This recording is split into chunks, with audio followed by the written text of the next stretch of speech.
기도하겠습니다. 아버지 하나님 감사합니다. 오늘도 저희들은 주의 은총 안에서 주님과 함께 동행하며 살아갈 수 있는 이 특권을 하나님의 택하심과 하나님의 은혜 안에서 누리게 하시니 갖게 하시니 참으로 감사드립니다.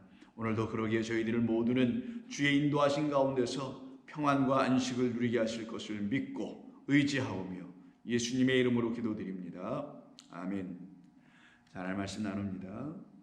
오늘은 누가복음 2장 22절로 24절입니다. 누가복음 2장 22절로 24절입니다. 모세의 법대로 정결 예식의 날이 참에 아기를 데리고 예루살렘에 올라가니 이는 주의 율법에 쓴 바 첫 해에 처음 난 남자마다 주의 거룩한 자라 하리라 한 대로 아기를 주께 드리고 또 주의 율법에 말씀하신 대로 산 비둘기 한 쌍이나 혹은 어린 집 비둘기 둘로 제사하려 함이더라. 아멘. 우리는 어제에 이어서 계속해서 율법의 완성자로 이 땅에 오신 예수님이 누구이신지에 대해서 우리가 알아보고 있습니다. 먼저 우리가 어제 나눴던 21절에 있는 우리 예수님께서 난지 8일 만에 할례를 받으시게 됐던 그 이야기를 통하여 우리가 예수님께서 이 땅에 오셔서 하나님의 법, 그 말씀, 하나님의 계명을 어떻게 다 성취하시고 이루셨는지를 1차적으로 살펴보았었습니다. 우리 주님께서 할례를 받으셨기에 우리 주님께서 할례 받으신 그 십자가의 죽으심으로 말미암아 우리의 육을 끊게 하시고 우리의 육적 모든 생각을, 즉 사망을 낳게 하고 죄를 낳게 하는 그 모든 것들을 끊게 해주시려고 당신께서 십자가에서 스스로 할례 받아주심으로, 죽어주심으로 그 죽으심을 보고 깨달은 성도들은 그의 할례를 통하여 모세를 통해서 일찍이 말씀해 놓으신 마음의 할례를 받아야 된다는 말의 뜻이 무엇인지를 비로소 깨달아 알게 되어 그들 모두도 주님과 함께 그 죽음을 같이 맞이하게 됩니다. 육에 대한 죽음, 그 죽음이 일어나야만이 그 육으로 이루어지게 되는, 빚어지게 되는 죄와 사망이 그들 가운데 더 이상 일어나지 않게 되는 것이기에 그 예수를 쫓아 그 예수님의 말씀을 통하여 하나님을 비로소 생명의 아버지로 만나기를 원하는 모든 사람들은 그와 함께 십자가에서 함께 할례를 받는 것입니다.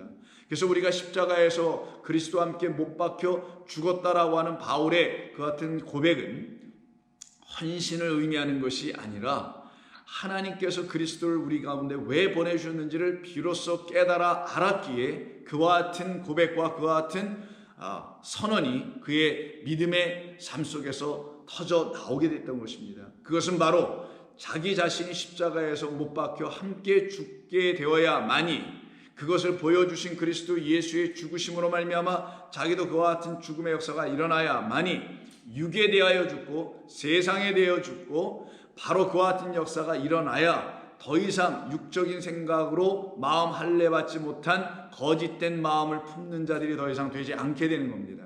하나님의 말씀을 그때부터는 비로소 진리로 알고 생명으로 만나게 되는 역사가 일어나게 되는 것이죠. 이 모든 것이 십자가에서 우리에게 나타내 보여주신 하나님의 사랑이었던 것입니다. 그러니 율법의 완성을 하시기 위해서 이 땅에 오신 주님은 십자가에서 당신을 내어주심이라는 그 하나님의 사랑으로 말미암아 우리에게 주시려고 하셨던 참된 하나의 계명을 사랑으로 받게 해 주셨던 것입니다. 그것이 바로 할례로 하나님의 말씀이라는 율법을 다 이루신 우리 주님의 이 땅에서의 행함의 모든 것이었다는 것을 우리가 1차적으로 살펴보게 됐던 것이고요. 오늘은 그 22절과 23절에서 언급되어 있는 또 다른 의식 혹은 또 다른 율법이죠. 결국은 하나님께서 율법에 담아놓으신 여러 가지 절기라든가 의식이라든가 제사법이라든가 이런 걸 등등을 주셨는데 그것을 주신 그 뜻이 무엇인지를 다시 22절과 23절 하반에서 계속 말씀해 줍니다. 그러면 이 말씀 속에서도 율법을 우리 주님께서 이 땅에 오셔서 어떻게 이루어 내셨는지를 증거하고 있는 본문이라 우리는 또 이것을 취해 볼 수가 있겠죠. 어제도 말씀드린 대로 할례가 먼저 일어나고 그리고 그 할례 받은 예수 그리스도를 하나님께 드리게 되는 그 마리아라는 우리 교회, 우리 하나님의 성도들은 결국은 하나님의 말씀 안에서 깨끗하여지는 사람들로 다시 드려지게 되는 것을 의미한다고 했었죠. 그래서 오늘 본문 22절도 보시면은 모세의 법대로라고 하는 말로 시작됩니다. 모세의 법, 즉 율법이죠. 율법에 근거하여 정결 예식의 날이 참해. 이 정결 예식이라는 것은 바로 그 두 사람이 행해야 할 정결 예식입니다. 그래서 아시다시피 마리아와 요셉과 마리아가 함께 그 정결 의식을 행하기 위해서 성전으로 지금 가야 하는 그런 근거를 지금 22절에서 말씀하고 있는 것이죠. 그래서 그걸 모세의 법대로라고 했던 거예요. 정결 예식의 날이 참해 아기를 데리고 예루살렘에 올라간다라고 되어 있어요. 그리고는 어떻게 하냐? 또 율법에 기록된 바에 따라서라고 하며 연이어 23절에서 말하기를 첫 해에 첫 해입니다. 해가 아니라 첫 번째 태 자궁입니다. 태에 처음 난 남자마다 주의 거룩하신 자라 하는 이 말씀대로 아기를 주께 드렸다라고 하며 24절에서는 또 주의 율법에 말씀하신 대로 산비둘기 한 쌍이나 혹은 어린 집비둘기 둘로 제사하려 함이라고 하여 22, 23, 24절은 연속해서 그 위에 있는 21절과 마찬가지로 율법에 근거하여 어떤 것을 행하고 있는 것이죠. 정결 예식을 한다든가, 첫 번째로 난 안남자아이를 하나님께 드린다든가, 그 아이를 낳은 그 어머니 여자는 하나님 앞에 어떻게 정결하게 다시 드려져야 되는지, 제사를 어떻게 드려져야 되는지, 이 모든 걸 지금 율법이 말씀하고 있는 그대로 행했다라는 그런 얘기를 하는 것 아니겠습니까? 그러면 이 율법을 왜 이렇게 율법 안에 왜 이런 일들을 말씀으로 정해 놓으시고 이런 일들을 왜 하게 하신 것일까? 그 하게 하신 그 뜻이 무엇인지를 알아야 그 뜻이 우리 가운데 이루어지는 거거든요. 그 뜻이 무엇인지를 모르고 이것을 행하기만 하면은 그 뜻은 우리 가운데 이루어지지 않게 되는 거예요. 그런데 그 뜻이 이루어지게 하시려고 하나님께서 당신의 아들을 이 땅 가운데 보내시는 겁니다. 그 아들로 말미암아 그 모든 것들, 율법 안에 있는 하나님의 섭리, 작정, 뜻, 예정, 이 모든 것이 다 이루어지게 되는 것이기 때문입니다. 그러면 22절에서 모세의 법대로라고 하여 정결 예식을 치르는 게 있죠. 그리고는 첫 해에 드린 난 남자애는 하나님께 드려지고, 그리고 그 어머니도, 그 여인도 정결하게 하는 예식에 따라서 제사를 드리게 되어 있어요. 번제와 속죄제를 드리게 됩니다. 그럼 이와 같은 말씀은 어디에 기록되어 있느냐? 두 군데가 기록되어 있는데, 첫 번째는 레위기 12장에 기록되어 있습니다. 12장이 1절로 8절이기 때문에 길지 않아 제가 한번 보겠습니다. 여호와께서 모세에게 말씀하여 이르시되 이스라엘 자손에게 말하여 이르라. 여인이 임신하여 남자를 할 때 이 남자가 오늘 본문에 있는 그 남자와 똑같은 말입니다. 히브리어로는 자카르라고 하고 헬라어로는 아세르라고 합니다. 자, 그런 단어를 사용하는 거예요. 그냥 남자 이쉬라는 말을 쓰거나 뭐 사람 아담 이런 말을 쓰는 게 아니라 자카르라는 말을 쓰고 있다는 걸 기억해 주시고요. 여인이 임신하여 남자를 낳으면 그는 이래 동안 부정하리니 라고 합니다. 곧 월경할 때와 같이 부정할 것이며 여덟째 날에는 그 아이의 포피를 벨 것이요 라고 하여, 그리고 그렇게 그 하나님의 율법에 따라 할례를 좀 하는 얘기까지 나오죠. 그리고는 그 아들을 낳은 그 여인 어머니는 아직도 13일을 지내야 산열이 깨끗하리니 정결하게 되는 기한이 차기 전에는 성물을 만지지도 말며 성소에 들어가지도 말 것이며, 5절부터는 여자아이를 낳았을 때를 얘기합니다. 그리고 이제 6절로 넘어가시면 아들이나 딸이나 정결하게 되는 기한이 차면 여인은 번제를 위하여 1년 된 어린 양을 가져가고 속죄제를 위하여 집비둘기 새끼나 산비둘기를 회막문 제사장에게로 가져갈 것이요 제사장은 그것을 여호와 앞에 드려서 그 여인을 위하여 속죄할지니 그리하면 산열이 깨끗하리라. 이는 아들이나 딸을 생산한 여인에게 대한 규례니라. 이게 법이라는 거예요. 그럼 이런 법을 왜 주셨을까라는 걸 우리가 이제 생각해 봐야 되겠죠. 그 여인이 어린 양을 바치기에 힘이 미치지 못하면 뭐 경제적으로 어렵고 가난하거나 등등을 얘기하는 거죠. 산비둘기 2마리나 집비둘기 새끼 2마리를 가져다가 하나는 번제물로 하나는 속죄제물로 삼을 것이요 제사장은 그를 위하여 속죄할지니 그가 그런 이후에 정결하게 되리라 이런 말씀이 나옵니다. 자, 그러면 이 12장 1절로 8절에서는 이미 오늘 본문 21절부터 24절에서 지금 있는 할례에 대한 이야기도 나오고 그 여인, 그 어머니, 그 아들을 낳은 그 여인의 정결함에 대한 이야기가 다 나오게 되는 것이죠. 이런 율법을 준 겁니다. 그리고 오늘 본문 23절에서 그 아이를 하나님께 드리게 되죠. 그 남자아이를. 왜 드리게 되냐면 일찍이 출애굽기 13장 14장인 곧 출애굽을 하게 될 때 마지막 10번째 재앙인 애굽 땅에 행했던 재앙인 바로 그 죽음의 재앙이죠. 장자들을 죽이는 재앙입니다. 그리고 하나의 장자로 말미암아 모든 하나님의 장자들, 당신의 백성들인 이스라엘은 나의 장자 됐으니까 그 이스라엘을 구원해내시는 하나님의 행하시는 법의 뜻이 무엇인지를 가르쳐주는 것이 13장 2절입니다. 이스라엘 자손 중에서 사람이나 짐승을 막론하고 태에서 처음 난 모든 것은 다 거룩히 구별하여 내게로 돌리라. 이는 내 것이니라 하시니라. 그러니 하나님의 것이라는 것을 다시 확인해 주는 거죠. 이스라엘은 나의 장자라는 그 말씀을 확인해 주시는 겁니다. 그리고는 그 밑에 11절에 내려가서 보시면 여호와께서 너와 내 조상에게 맹세하신 대로 너를 가나안 사람의 땅에 인도하시고 그 땅을 내게 주시거든 너는 태에서 처음 난 모든 것과 그리고 내게 있는 가축의 태에서 처음 난 것을 다 구별하여 여호와께 돌리라 라고 했어요. 이 돌리라는 것은 아바르라고 해가지고 섬기게 하라라는 뜻이에요. 그럼 섬기는 자 에베드 제사장들로 삼겠다라는 의미를 담은 것이라는 걸 여러분 아시게 되고 돌리라는 것은 넘어간다라는 거예요. 돌리라 이 아바르는 여기서 이제 히브리라는 말이 나오게 되는 건데 그러면 이 넘어간 자 그래서 출애굽을 하게 되는 사람들이 이제 곧바로 나오게 되는 거잖아요. 그래서 여호와께 돌리라는 것은 이렇게 돌려드려라 이런 말이 아니라 여호와께로 넘어가게 된다라는 거예요. 그럼 그전에는 누구에게 있었다는 것이냐? 여호와가 아닌 다른 어떤 존재들에게 묶여 있었던 자였다라는 거예요.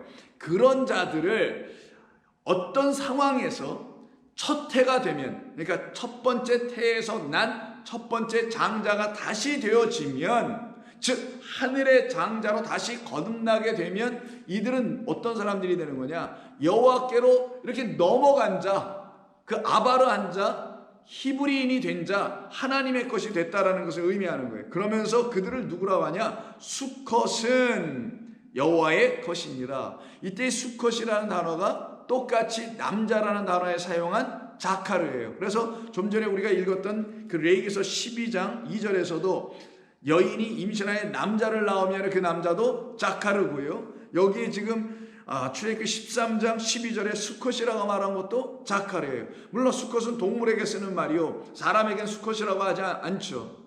그러나 여기서 이제 표현의 의미는 바로 수컷이라는 의미를 갖고 있으며 남자라는 의미를 갖고 있는 자카르인데 이 말은 씨를 가진 자, 씨를 가져 남자가 된 자 이런 의미가 있는 거예요. 씨를 가진 자. 그럼 우리가 씨를 갖게 되면 씨를 가진 남자가 된다는 거예요.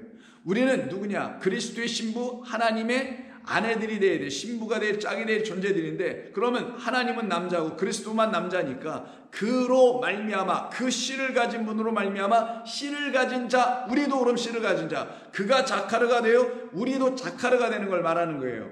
그래서 하나님의 씨를 갖게 된 그들만 누구라고 하냐? 하늘의 장자들이라고 하는 것이고 그들은 다 내게로 돌아올 것이고 나를 섬기게 될 것이고 나에게 넘어오게 될 것이다. 출애굽하게 될 것이다 라는 거예요. 그러면 땅의 장자의 상태에 있었던 우리들을 즉 땅에서 첫 번째 처음으로 한번 태어났으니까 땅의 처음 것이 되는 거예요.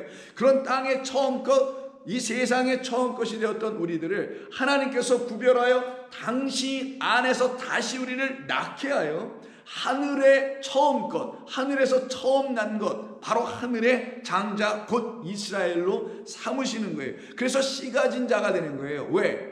하늘의 장자가 되는 것은 씨를 가져야만 되기 때문에 그런 거예요. 하늘에서 장자로 이 땅에 오신 하늘의 장자로 이 땅에 오신 그리스도라는 생명의 영의 말씀으로 오신 그리스도로 말미암아 우리가 하나님의 말씀을 안으로 갖게 되면 그들을 씨 가진 자 남자라고 하는 겁니다. 이들이 바로 하늘에서 다시 처음 것으로 태어난 거예요.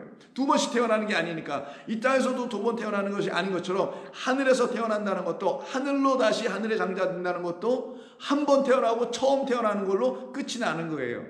그들을 놓고 지금 수컷이라고 말을 하는 것입니다. 나귀의 첫 새끼는 다 어린 양으로 대속할 것이요, 동물로 말을 할 때는 나귀를 쓰는 겁니다. 그 나귀가 난 첫 새끼니까 나귀에게는 수컷이 되겠죠. 여기 말한 대로 장자가 되어야 될 그 씨가 되는 거예요. 그 남자가 되는 거란 말이에요. 그 첫 새끼 그 수컷은 다 어린 양으로 대속할 것이요. 왜 어린 양으로서 나올까요? 그래서 레위기 15장 12장에서 어린 양을 들고 들어가는 거예요. 그 산모가, 애를 낳은 그 어머니가, 여인이 자기를 깨끗하게 정결하게 할 때 그 어린 양으로만 깨끗해지는 속죄함, 죄가 용서되는 거고, 그렇게 하지 아니하면 그 목을 꺾을 것이요, 그러고 난 다음에 그 동물을 놓고서 말씀하시고서는 갑자기 내 아들 중 처음 난 모든 자, 이렇게 말하네요.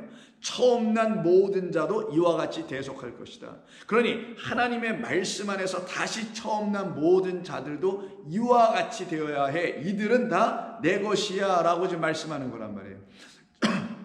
그런데 오늘 지금 본문 21절은 어제 우리가 나눴던 말씀이고, 22, 23, 24절에서 모세의 율법에 기록된 대로 이렇게 계속 반복돼 나오죠. 그럼 좀 전에 우리가 읽었던 레위기 12장도 그렇고, 지금 출애굽기 지금 13장에서도 그렇고, 이와 같은 모든 율법이잖아요. 이게 다 이런 율법을 주신 하나님의 뜻이 무엇인지를 알지 못하고 이걸 그대로만 읽고 이걸 그대로 행하는 그런 어떤 행위의 차원에만 머물러 있게 된다면은, 그들은 하나님께서 주신 율법 안에 남은 여러 가지 의식, 뭐 제의, 아니면 정결의식, 아니면 뭐 등등등등 여러분이 알 수 있는 모든 율법적 의식들이 있어요.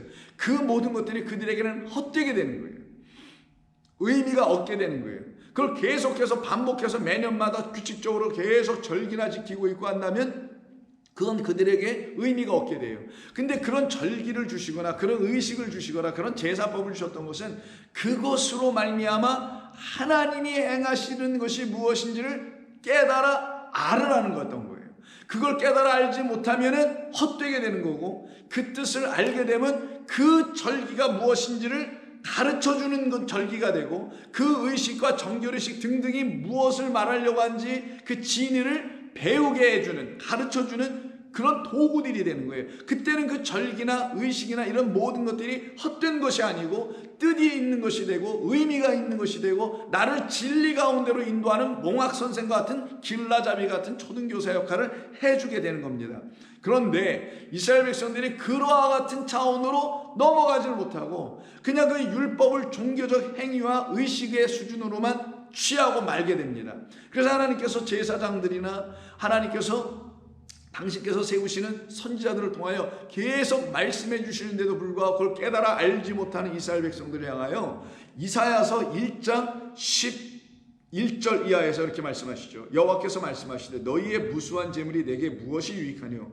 나는 순양의 번제와 살찐 짐승의 기름에 배불렀고 나는 수송아지나 어린 양이나 숫 염소의 피를 기뻐하지 아니하노라. 너희가 내 앞에 보이러 오니 뭔가를 행하며 이렇게 보여주려고 자꾸만 오기만 한다는 거예요. 그 말은 뭐냐면 하나님께서 보여주시려고 하는 건 보지 못하고 하나님께 뭔가 이렇게 보여주려고만 하고 있는, 그걸 위해서 하나님께 나아오고 있다는 거예요. 제물 드리러. 이것을 누가 너희에게 요구하였느냐? 그럼 이 요구라는 게 뭡니까? 내가 그런 거 요구한 것이냐? 아니면 율법이 요구한 게 도대체 무엇이냐? 다른 말로 내가 율법을 주어서 너희들에게 요구하고 있는 것이 무엇이겠느냐? 이 말씀을 하는 것이죠. 그래서 내가 너희에게 무엇을 요구했느냐? 이건 생각하지 못하고 누가 너희에게 그런 걸 요구했다고 자꾸만 그런 것만 하고 있느냐? 이런 말씀을 하시는 거군요. 그러면 율법의 요구는, 율법이 말하고 하자는 그 뜻이라는 그 요구는 그 requirement이에요. 반드시 이루어져야 될 것은 그리스도 예수로 말미암아 하나님이 창세전에 계획하신 작정하신 그 언약의 후손으로 말미암아 다 이루어지게 되었다라는 이 말씀을 가르치려고 율법을 준 것인데, 그래서 제사도 주고 등등 다 준 건데 너희들은 그 요구를 이루어내는 나에게 와서 율법을 우리가 왜 갖고 있어야 되는 거죠? 이걸 우리가 왜 지켜야 되는 것이죠? 이걸 어떻게 해야 되는 것이죠? 라고 묻고 다시 또 묻고 배워야 되는데 너희들은 도대체 왜 그런 요구가 무엇인지를 알려고 하지 않느냐라는 거예요. 그리고는 내 마당 그 뜰만 밟고 가고 있을 뿐이로구나. 성전을 보시면 뜰이 있고요, 이방인의 뜰, 뭐 여인의 뜰, 남자들의 뜰이 있단 말이에요. 그 순서대로. 그리고 남자들만 그 가장 안쪽에 들어가는 거죠. 그리고는 그 다음에 뭐예요? 성소가 있고 그 안에 이제 지성소가 같이 있는 거잖아요. 그런데 지금 마당에서 제사만 드리고 그냥 집에 가버리더라는 거예요. 시작만 하고 그냥 끝을 보지 못하고 가더라는 것이죠. 성소 안에 들어가서 하나님이 행하시는 일이 무엇인지를 그 말씀 안에서 배워야 되는데 그러지를 못했다라는 거예요. 13절 헛된 재물을 다시 가져오지 말라. 분향은 내가 가증히 여기는 바요 월삭과 안식일과 대회로 모이는 것도 그러하니. 여기 지금 뭡니까? 이게 전부 다 제사의식, 정결의식, 율법의식 등등들이죠. 이런 것들은 내가 더 이상 견디지 못하겠다. 그러하니 성회와 아울러 악을 행하는 것을 내가 견디지 못하겠노라 라고 말씀하십니다. 이게 지금 율법을 주신 하나님의 그 본의가 무엇인지를 몰라서는 이걸 계속 행하기만 하고 있어요. 그럼 이거 행하다 이스라엘 백성들이 결국 어떻게 됩니까? 멸망을 당해요. 하나님을 아는 지식을 갖게 해주기 위해서 율법을 주신 것인데 그 율법을 진리로 깨닫지 못하고 행위로 들고 행하기만 했단 말이에요. 그래서 결국 이스라엘 백성들이 바벨론에서 멸망을 당하게 됩니다. 멸망당한 그 초토화되어 있는 다 태워지고 없어지고 포로로 다 끌려가고 있었던 그 땅을 바라보며 에레미야가 눈물을 흘리며 그 눈물의 선지자가 에레미야 애가를 쓰게 되죠. 그때 2장 6절을 보시면은 하나님께서 왜 우리에게 이런 절기를 주시고 이 율법을 왜 주신 것이냐, 이 율법을 통해 뭘 알라고 주셨던 것인데 우리가 그것을 행하지 못해서 우리는 율법에 대하여 실패한 자들이 되었다. 그래서 결국 우리가 이렇게 멸망하게 되었던 것이다라는 이야기를 2장 6절에서 말합니다. 에레미야 애가입니다. 주께서 그의 초막을 동산처럼 헐어버리시고 그의 절기를 폐하셨도다 라고 말을 해요. 이 율법과 이 절기들을 폐하버리셨다라는 거예요.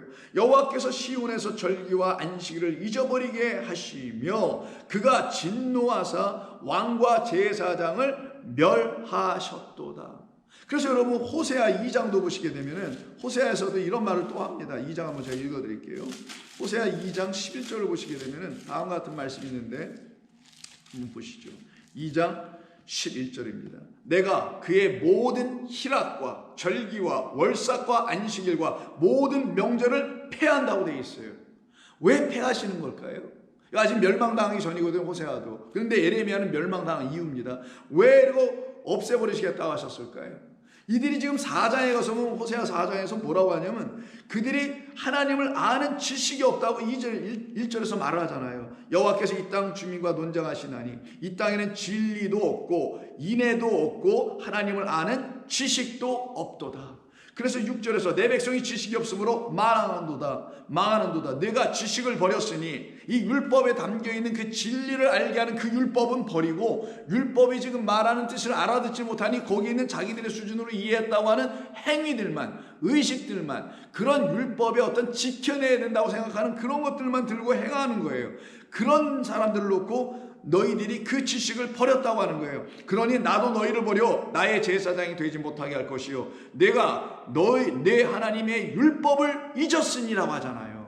율법을 잊었다고 하니까 이들은 뭐라고 해서 우리가 언제 잊어? 이걸 그대로 잘 지키고 있는데라고 하죠. 근데 호세아서 같은 선지자는 뭐라고 합니까? 그런 게 아니라 그 율법이 말하려고 하는 하나님의 뜻이 있는데 하나님께서 율법을 우리들에게 주신 뜻이 있는데 그 뜻은 알지 못하는 걸 지식을 버렸다고 하는 거고 하나님의 율법을 잊어버렸다고 하는 거예요. 그래서 나도 너희 자녀들을 잊어버려 번성하지 않게 할 거야 라고 하시더라는 거예요. 그러면 다시 에레미야 2장 6절이나 호세아 2장 11절에서 말씀하고 있는 것처럼 절기들을 왜 폐하시고 이런 희락과 절기, 월삭과 이런 걸 왜 전부 다 없애버리신 이유가 무엇인가?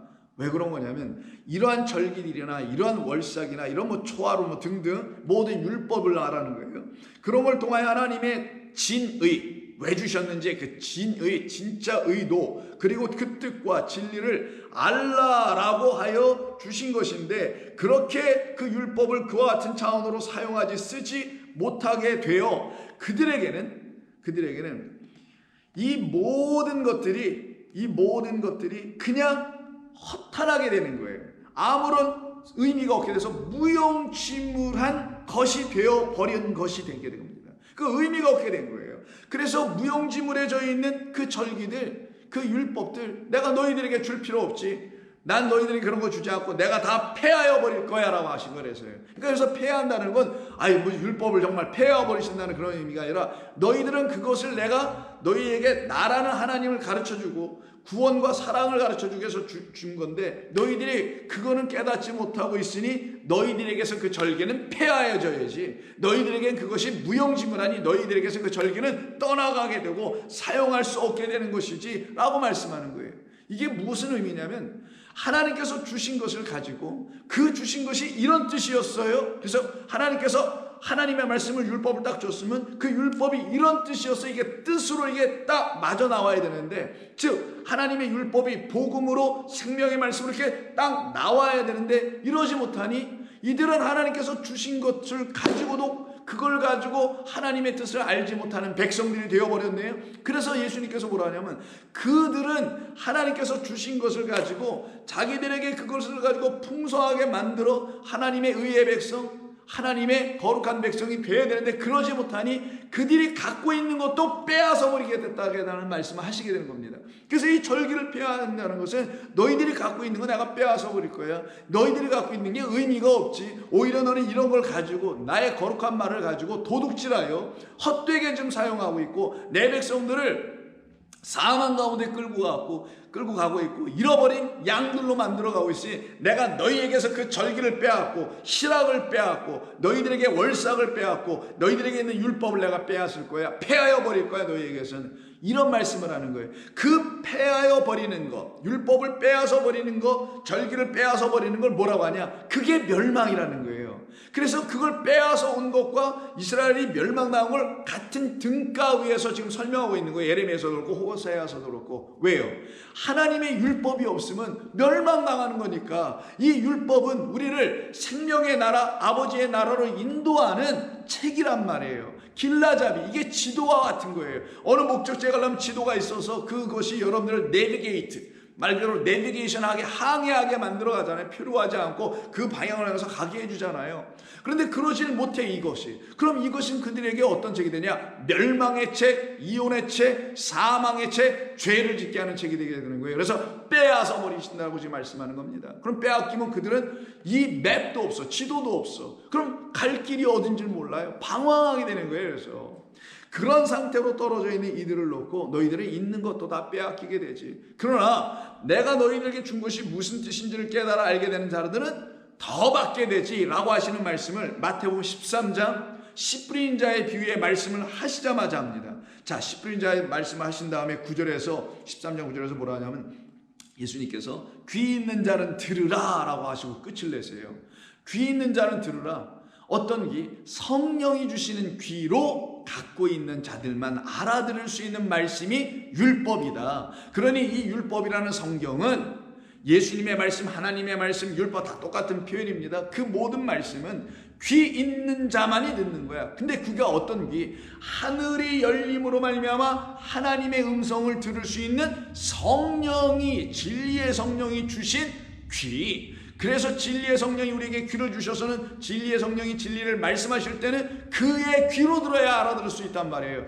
육이라는 우리의 귀로 들으면 백날 해봤자 진리의 영이 무엇을 말씀하시는지를 알아듣지 못하고 맨날 도루묵광이에요. 맨날 똑같은 자리, 맨날 다시 그 원래의 자리로 돌아가고 또 돌아가고 또 돌아가는 자들이 될 수밖에 없단 말이에요. 그래서 이스라엘 백성들이 맨날 똑같이 반복하여 계속 제사나 드리고 왔다 갔다 하고 말았던 거예요. 그게 아니라는 거예요. 성전에 들어가서 아버지의 뜻이 무엇인지를 깨달아 알게 되면 그 성전, 돌성전을 떠나 참성전이 영원한 아버지의 성소 안으로 영적으로 들어가는 겁니다. 그 안에서만 참된 평안을 누리게 되는 거예요. 그래서 10절에서 뭐라고 하시냐? 제자들이 예수께 나와 이르되 어찌하여 그들에게 비유로 말씀하시나이까? 이게 비유잖아요. 첫 번째 비유. 마태복음에서 나타난 첫 번째 비유 아닙니까? 왜 비유로 말씀하십니까? 대답하여 이르시되 천국의 비밀을 아는 것이 너희에게는, 너희라는 것은 이들 제자들도 아직 깨닫지 못하는 사람들이지만 우리 주님께서 당신이 택한 백성이라는, 그래서 당신의 영을 갖게 되어 그 영으로 말미암아 깨닫게 되는 귀를 갖게 될 그들을 너희라고 한 거고, 그들이라고 하는 10절에서의 그들에게 비유로 말씀하셨다는, 그들은 사실 또 이 제자들을 말씀하는 거예요. 왜? 제자들이 지금 비유를 듣고 있죠. 그런 그들이 비유를 듣고 나중에는 그 비밀을 깨달아 알게 될 거예요. 근데 알지 못하게 된 사람들을 지금 10절에서는 그들이라고 한 거예요. 무엇을 알지 못한? 천국의 비밀을 알지 못하여 그냥 여전히 이게 비밀스러워 풀려지지 않아. 이게 뭔 말인지 이해가 안 돼. 왜 절기를 주셨는지 이해가 안 돼. 그래서 맨날 절기나 지키거나 말아버렸어. 이 상태를 놓고 지금 얘기하시는 거예요. 그래서 너희에게는 허락되었다. 무엇이? 천국의 비밀을 아는 것이. 그러나 그들에게는 아니 되었나니. 그래서 아니 된 사람들, 천국의 비밀이 무엇인지를 알지 못한 사람들, 하나님의 말씀이, 하나님의 비밀, 곧 그리스도로 이 땅에 오신 예수님께서 이 비밀을 우리에게 풀어 주시어 우리 안에 하나님의 천국, 바로 하나님의 나라, 하나님의 처소가 우리 가운데 생기게 되는, 이루어지게 되는 그 일이 우리들에게는 허락되어야 된다는 거예요. 허락하도록 하나님께서는 해 놓으셨다라는 거예요. 그런데 이것이 이루어지지 않은 사람들을 뭐라고 하냐? 없는 자라고 하고, 그것이 이루어져서 그 비밀을 갖게 된 자, 뜻을 깨달아 알게 된 자는 있는 자라고 하는 거예요. 그래서 12절에서 무릇 있는 자는 받게 되고 있는 자는 받아서 넉넉하게 되어 없는 자는 그 있는 것도 빼앗기리라 라고 말씀하세요.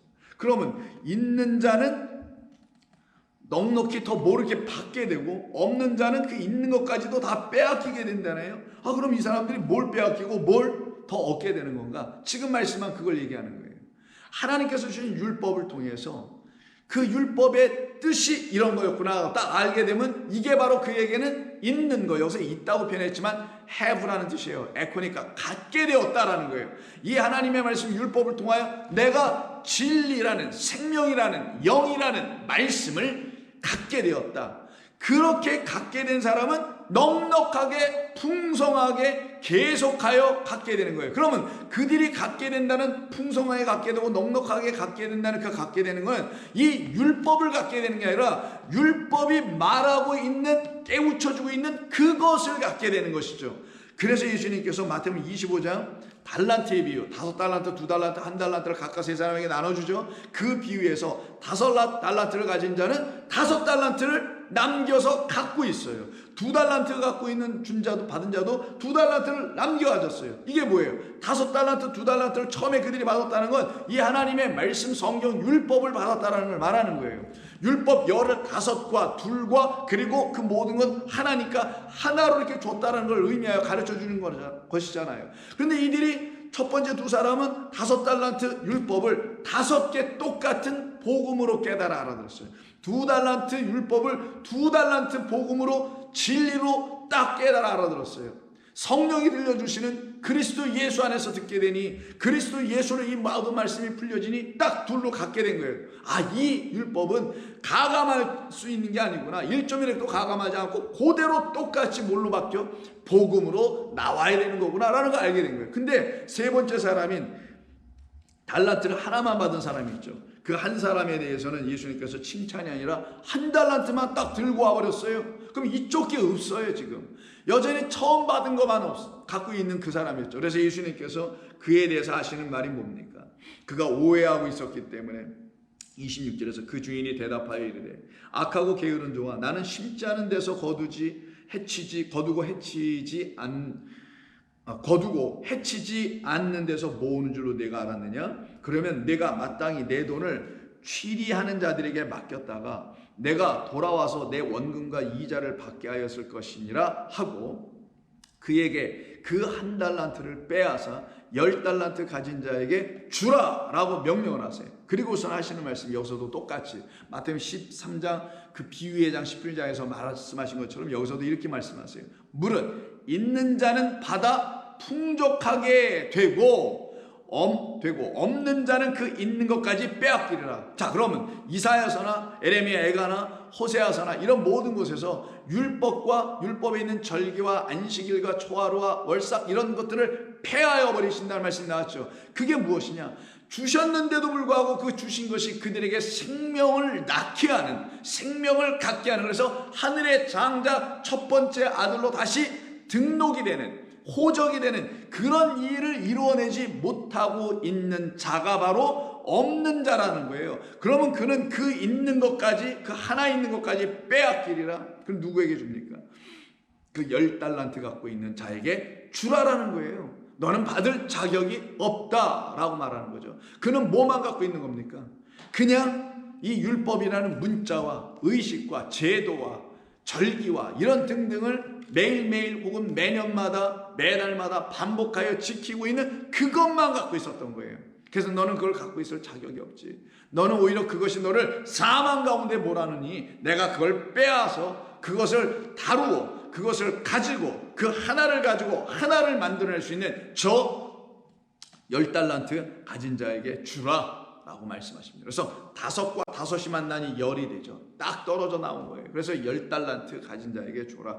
10달란트는 10개의 말씀, 10언약의 말씀을 하나님의 계명으로 온전히 갖고 있는 그만이 그 하나를 갖게 된다는 표현이에요. 그래서 그 2달란트 있는 사람에게 주라고 하지 않으시고 뭐 차별을 두려고 하신 것이 아니라 설명하시려고 하신 것이죠. 5달란트를 받은 자에게 주라고 하셨던 이유는 곧 그 5달란트를 받은 자가 5달란트를 갖고 있게 돼서 열로 딱 만나게 됐잖아요. 바로 그렇게 하나님 주신 십계명은 이렇게 10언약의 말씀으로 딱 갖고 있는 그만이, 그 10 말씀은 각각 모든 하나의 말씀이 그 모든 말씀을 다 이루어내고 있다는 걸 알게 된 그 사람에게만 주어라.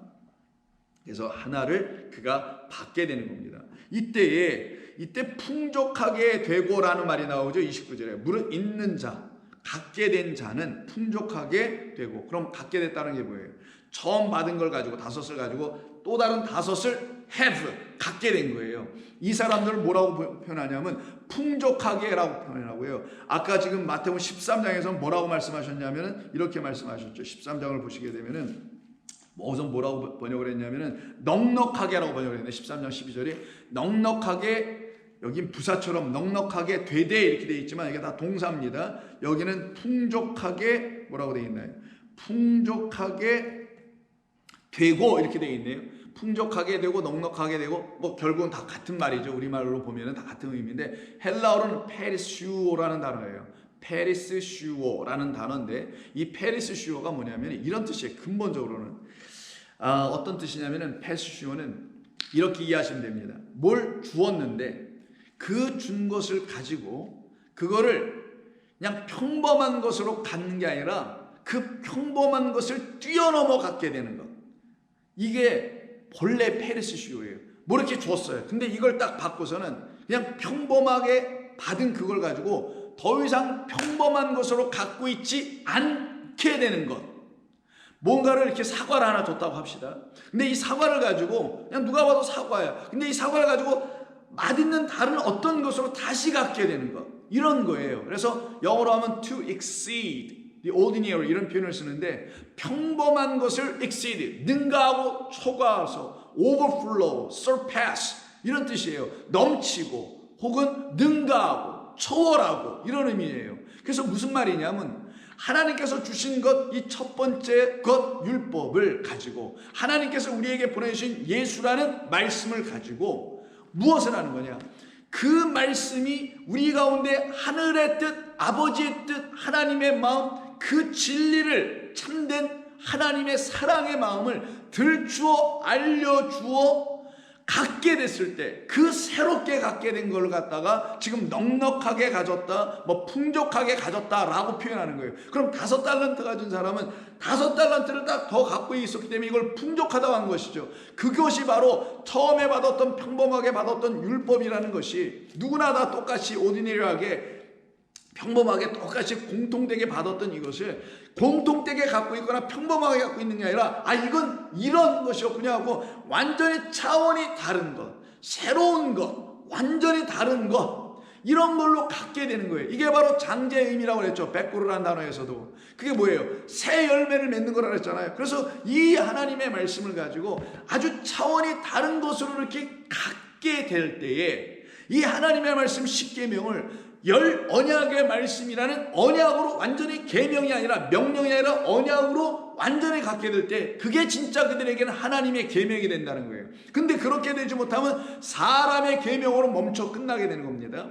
사람들이 가르치는 그 수준, 그 평범한 그 수준, 누구나 다 아는 그 수준, 이 세상의 사람이라면 이 세상에 살았기 때문에 다 알 수 있는 그런 수준, 그래서 왼뺨을 치면 오른뺨까지 대라는 그런 수준에서 그냥 화를 참고 이 얼굴 저 얼굴 대라는 이런 식으로 해석하게 되는 그런 평범한 것들, 그런 해석이 아닌데도 불구하고 그 비유에 담아놓으신 하나님의 뜻을 알지 못하면 그냥 어디 가서 왼손이 하는 거 오른손이 모르게 하라, 이런 식으로 선행을 해라 라고 남모르게 선행하는 거 얼마나 아름다우냐, 이런 식으로만 이해하는 걸 갖다가 이게 지금 그냥 첫 번째 율법만 갖고 있다는 걸 의미하는 거예요. 근데 그것을 그리스도 예수 안에서 성령이 주시는 귀를 가지고 다시 하나님의 말씀을 들어보니 그게 아니지, 그런 게 아니었죠. 그래서 그 차원을 뛰어넘어가 surplus, 그러니까 surpass하는 거예요. 능가해버려, 거길 초월해버려, 그걸 넘어서버려. 그러니까 자기 안에 하나님의 말씀이 새롭게 들어오겠죠. 5만 갖고 있었던 그에게 5이 들어오니 이게 넘쳐나는, 그래서 overflow, 내 잔이 넘치나이다라는 그 말을 쓰는,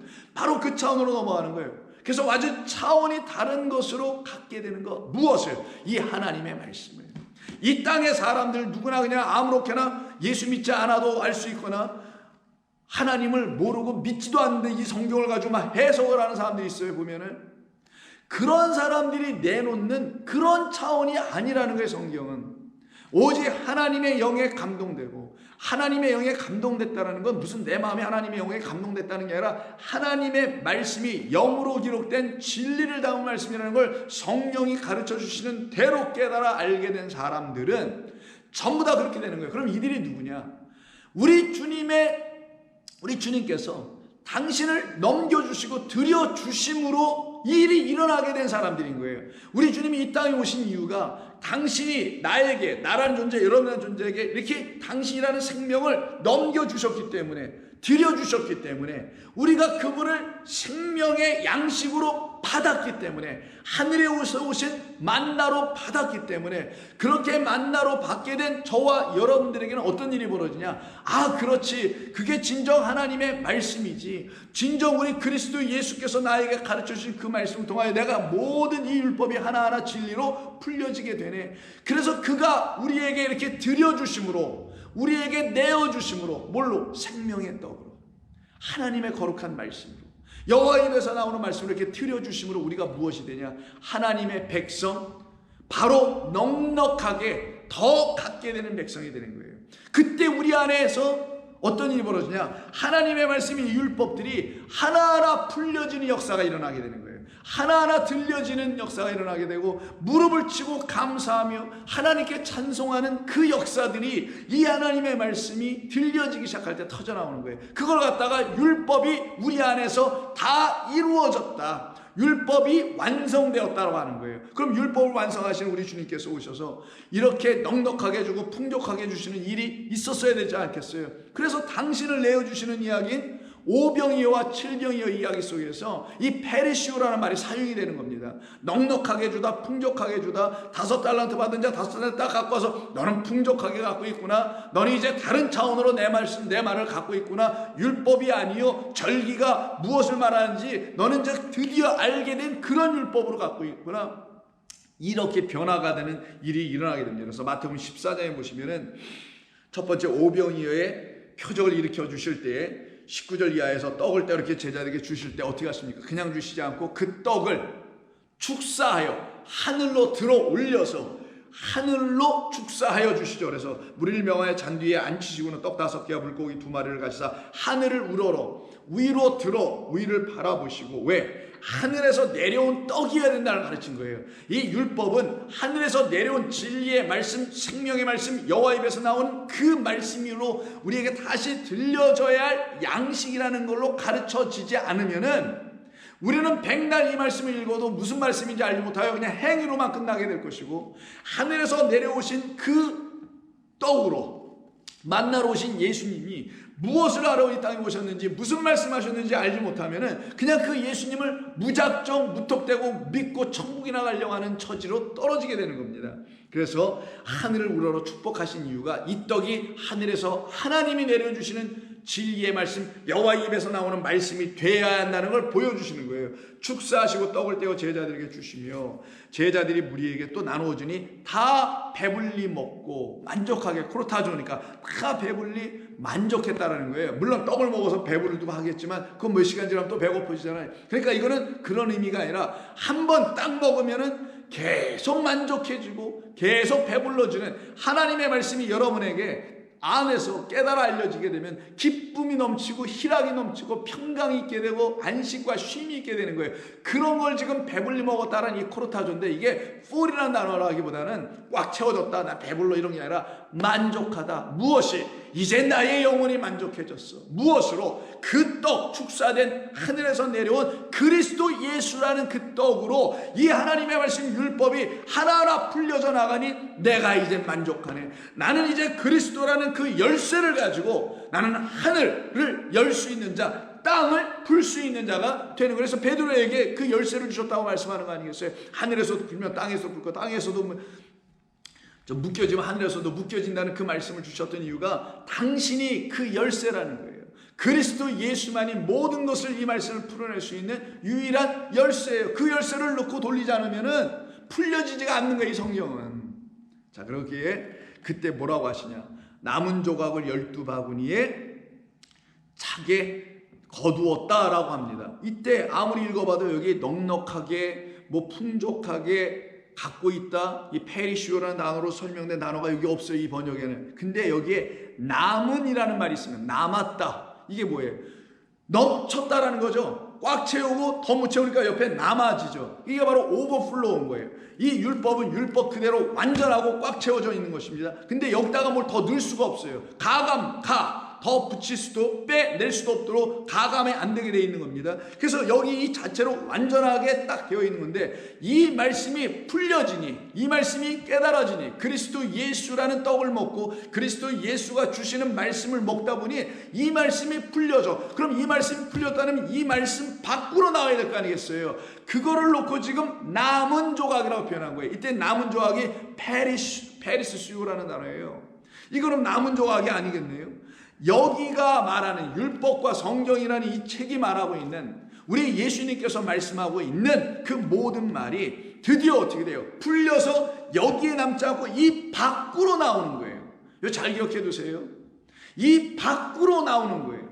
그것을 놓고 남겨져 나왔다라고 표현하는 겁니다. 이것이 다섯인데, 이 다섯이 뭔지를 깨달아 알으니 이 안에다 다섯을 또 우겨 넣는 게 아니라 이 다섯은 이런 다섯이구냐 하고 그 5달란트 받은 자가 예수님 앞에 딱 갖고 오잖아요. 그 주인 앞에. 마찬가지로 우리의 주인이신 아버지 앞에 아버지께서 우리에게 주신 이 5달란트라는 이 말씀 율법은 이런 다섯이구나 이렇게 남겨드리는 거예요. 그래서 여기 떡을 먹고 남았다라는 말은 정말 무지무지 배부르게 먹었는데도 12광줄이나 남아있어, 놀라운 표적이네, 이런 말이 아니에요. 그러면 몇만 광줄이 남았다, 몇십만 광줄이 남았다는 게 더 낫죠. 그래야 기적이지 정말. 근데 왜 딱 12광줄이만 남은 것으로, 남았다는 페리시오라는 이 단어, 넉넉하게 남게 되고 더 남게 되는 천국의 비밀을 알게 된 일이 어떻게 벌어지는 거냐고요. 이게 바로 천국의 비밀을 알게 된 것이니까 그들이 있는 자들이고, 있는 자들은 더 있게 될 거고, 없는 자들은 천국의 비밀을 못 갖고 있는 자들은 더 빼앗기니까, 이 말씀을 통하여 천국의 비밀, 하늘나라의 비밀로 이 땅 하나님의 비밀로 오신 그리스도를 알지 못하면은 그들은 계속 빼앗기는 거예요. 그러나 알게 되면 더욱더 충만히 채워지게 되죠. 그래서 여기서 남은 조각이라는, 남았다라는 말이 바로 페리시오입니다. 그래서 15장 37절에 7병2여의 이야기 속에서도 37절을 보시면 15장, 제자들이 다 먹어요. 다 배불리 먹고 남은 조각을 7광줄에 차게 거두었다 할 때, 여기서 남은이라는 이 단어가 똑같이 페리시오라는 단어입니다. 그러면 이 말을 왜 하신 것인가? 이렇게 남게 하셨다는 의미가 무엇인가? 그래서 여러분 이 말씀을 알아야 되는 거예요. 예수님이 이 땅에 왜 오셨다고요? 율법을 완성하러 오신 겁니다. 그래서 산상수훈을 가르치시잖아요. 산상수훈의 가장 기본적인 팔복을 가르치신 다음에 곧바로 이런 말씀을 하십니다. 17절, 마태복음 5장 17절이죠. 내가 율법이나 선지자를 폐하러 온 것 줄로 생각하지 말라. 오히려 너희들이 하나님의 말씀을 잘못 갖고 있어서 하나님께서 그걸 폐하여 버렸지, 이사야, 호세아, 예레미야, 에가가 말한 거잖아요. 패하러 온 줄로 생각하지 말라. 패하러 온 것이 아니요 완전하게 하려 함이라. 진실로 너희에게 이르노니 천지가 없어지기 전에는 율법의 1.1획도 결코 없어지지 아니하고, 그 없어지지 아니한 완전한 율법을 가지고 우리로 하여금 복음과 은혜와 진리의 말씀을 있게 하고 갖게 하고 넉넉하게 갖게 하고 풍족하게 갖게 하고 남게 하고, 이것이 남겨놔야 될 게 있어요. 이게 이런 거지만 이것이 이윤을 남기듯이 뭔가 이렇게 남겨놓는 그 역사가 일어나게 하신다라는 거예요. 내가 온 것은 그런 일을 하려고 온 것이지 이걸 폐하러 온 것이 아니야. 근데 이걸 폐하는 자들이 있다? 바로 너희들이다라는 거예요. 그 서기관, 바리새인, 율법사 등등의 사람들, 사람의 계명으로 하나님의 말씀을 헛되이 가르치고 있는 너희들이 이걸 폐하고 있지. 오히려 이 말씀하시는 겁니다. 그러므로 누구든지 이 계명 중에 지극히 작은 것 하나라도 버리고 또 그같이 사람을 가르치는 자는 천국에서 지극히 작다, nothing이라는 의미입니다. 아무것도 아니라 일컬음을 받을 것이요 누구든지 이를 행하여 가르치는 자는 천국에서 크다, 이 온전한 것이죠. 일컬음을 받으리라. 그래서 작다라 일컬음을 받는다라는 말은 아직 섬길 수 있는 자가 아닌 거예요. 하나님의 나라에서는 큰 자가 작은 자를 섬기는 건데 섬길 수가 없어요. 그들은 어느 나라에서 섬기냐? 이 세상 율법의 나라에서, 그 종교의 나라에서 종교의 경전을 들고 율법을 들고 그냥 섬기는 자들밖에 안 되는 것이나, 하나님의 나라에서는 큰 자, 그 하나님의 영으로 쓰여진 진리의 말씀을 듣고 그 말씀으로 아래 내려가서 드디어 큰 자가 작은 자들을 섬겨줄 수 있는 자가 되게 되는 것이죠. 이걸 말씀하는 거예요. 그래서 그때 20절에서 페리스슈오라는 단어를 여기서 사용합니다. 내가 너희에게 이르노니, 이게 지금 17절에서 말씀하신 것에 대한 결론이 20절입니다. 율법을 폐하러 하지 않고 완전케 하러 오셨다는 말씀의 결론이 20절이에요. 내가 너희에게 이르노니, 너희 의가 제자들이에요. 너희의 의, 이 산상순을 듣고 있는 너희 안에 이제 의가 들어갈 것인데, 그 의가 서기관과 바리새인보다 더 낫지 못하면 결코 천국에 들어가지 못하리라 라고 되어 있는 이 번역은 잘못된 번역입니다. 그럼 이 말을 그대로 액면 그대로 이렇게 쓰여 있는 대로 보면 이거 어떻게 하라는 거예요? 그들이 갖고 있는 의로운 행위보다, 의로운 삶보다 더 값지고 더 뭐 존귀하고 어떤 차원이 다른 어떤 의를 행하다, 뭐 이런 것으로 들려지잖아요. 이 말은 바리새인과 서기관들은 하나님의 말씀으로 헛된 자기의에 빠져 있다라는 거예요. 그러니 너희들은 그와 같은 의를 행하면 안 되지. 그런 건 하나님이 의로운 것이라 보시지도 않지라는 말씀이고요. 더 낫지 못하면 이란 말에 이 더 낫지라는 이 말이 바로 페리스슈예요. 그럼 뭐겠어요? 서기관과 이 바리새인들은 이 첫 번째 갖고 있는 이것을 능가하지 못했다는 거예요. 여기가 이 말씀이 말하고 있는 이곳으로부터 진리를 들려주시는 우리 그리스도로 말미암아 다시 어떤 걸 들어야 되는데, 그 들어야 될 것, 그 넉넉한 것, 그 풍족한 그 떡, 하나님의 말씀을 이 안에서 이것을 가지고 듣지 못하여 헛된 자기에 빠졌다라는 거예요. 그런 말이지, 이게 뭐 더 낫지 못하다는 말이 아니에요, 이게 지금. 그러니 완전히 차원이 다른, 그들이 갖고 있는, 그들이 생각하는 그들의 수준에서 인간 생각, 사람 생각, 육신의 생각으로 떨어져 있는 그런 해석들을 갖고 있는 그들과는 차원이 다른 그 하늘에서 축사되어 내려온 떡인 그리스도라는 예수, 당신으로 말미암지 않고는 결단코 천국에 들어가지 못한다는 말이고, 이 하나님의 말씀 다섯으로 남겨내지 못하면 넌 결단코 천국에 못 들어가. 이 말씀을 하는 게 이건 무서운 말씀입니다. 2달란트를 받았으면 2달란트, 그래서 너는 나와 함께 그 영생에 들어갈 거야. 그런데 그 1달란트 받은 사람 어떻게 됐습니까? 우리가 읽지는 않았지만 저 어두운 데 갖다 던져버려라. 거기 가서 슬피 울며 이를 갈리라 라는 처지, 사망으로 떨어져 있지 않습니까? 그런데 그렇지 않은 자들이 누구냐? 그들과는 다른 차원으로 이 하나님의 말씀을, 하늘의 말씀을 드디어 갖게 된 사람들을 갖다가 더 낫지가 아니라 페리스슈오, 다른 것으로, 넉넉한 것으로, 그리고 하나님께서 주신 생명의 참된 말씀으로 갖게 되는 거였죠. 그러니 이 일은 어떻게 일어나게 된 거예요? 당신이 우리에게 드려주심으로 일어난 거잖아요. 떡을 주셨다는 말은 떡 먹여주셨다는 말이 아니라 하나님의 생명의 떡으로 이 땅에 오신 당신을, 내가 생명의 떡이라고 하잖아요, 요한복음 6장에서. 그 떡인 당신을 이 우리라는 영혼들에게 주시는 것, 드려주시는 것, 이게 죽어주시는 거란 말이에요. 그의 죽음이 바로 우리에게 생명이라는 말씀을 들려주시려고 하셨다라는 사실을 알게 될 때에 그의 죽음은 우리에게 헛된 죽음이 되는 게 아니에요. 그때 십자가가 여러분에겐 자랑거리가 되는 거예요. 나는 저 십자가가 아니었으면, 그리스도가 아니었으면, 저 언약의 기둥으로 세워지는 일이 그리스도로 말미암아 이렇게 되지 않았으면 나는 끝장날 뻔했던 사람이구나 라는 걸 알게 되어 기쁨의 백성들로 세워지게 되는 겁니다. 이것이 바로 우리 예수님께서 율법의 완성자로 오신 것이며 그 율법을 완성하시기 위해서 당신을 떡으로 내어주시는 역사가 일어나 그 일을 믿고 그것이 바로 나를 향한 일이었다는 사실을 깨달아 알게 되어 진리의 성령이 주신 귀를 가지고 다시 하나님의 말씀을 들으면 5달란트 받은 자가 드디어 5을 남기고 2달란트 받은 자가 드디어 2달란트 남기는 거예요. 차원이 다른 것으로 남기고 차원이 다른 것으로 또 남기는, 그래서 그의 삶이, 그의 영혼이 넉넉하여지고 풍성하여져서 그의 영혼이 넘치는 하나님의 말씀과 사랑과 은혜와 진리로 풍성이 넘치는 그런 사람으로 배부른 인생을 사는 겁니다.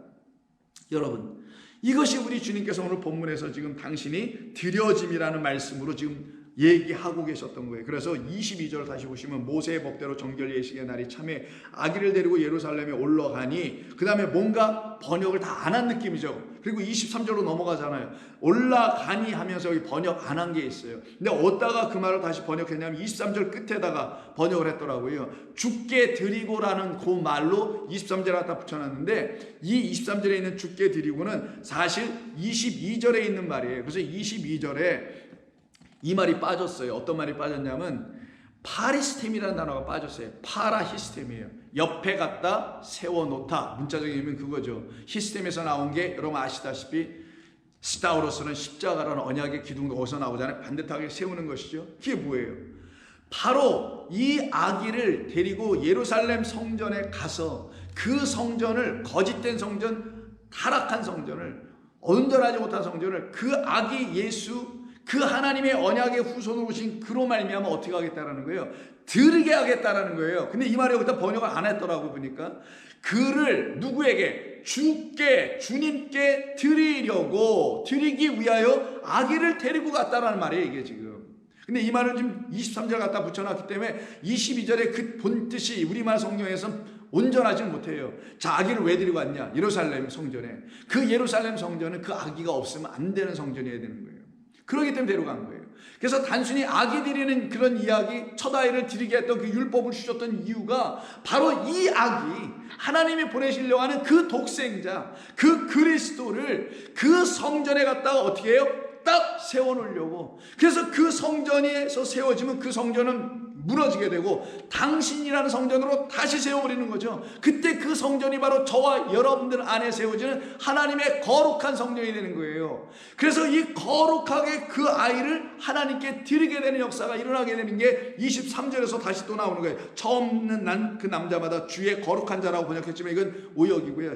오역이라고 난 정확히 번역한 게 아니고 본래는 그런 게 아닙니다. 이건 내일 할 거니까 내일로 그냥 남겨놓기로 하고 내일 다시 이거 해석을 하겠습니다만은 그런 뜻도 아닙니다. 그래서 이 아이를 데리고 하나님께, 주님께 드려지게 되는 거예요. 그래서 우리 주님은 우리에게 오셔서 이 거짓된 성전으로 살아가고 있는 우리들에게 오셔서 당신을 내어주심으로, 십자가에서 기둥에 딱 세워주시는 히스템이, 파라히스템이 내어주심으로, 영어로는 프리젠트라고 번역했던데 이렇게 내어주심으로 어떤 일을?